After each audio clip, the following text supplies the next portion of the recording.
Developing tonight, Northern News Now is confirmed with Duluth Police that Officer Tyler Liebfried is on paid leave and under investigation for a complaint.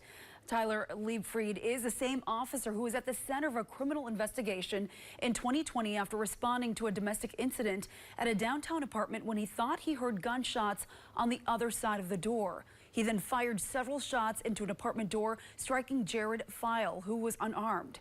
Liebfried was the first Dpd officer to be charged for an on-the-job shooting. Now, that shooting resulted in a $600,000 settlement with the victim. Northern News Now was also able to obtain a list of complaints that Officer Liebfried has faced throughout his time with Dpd. In his 9 years on the force, he's been the center of 20 complaints. Dpd tried to terminate Liebfried, but he was reinstated after being found not guilty of the charges against him.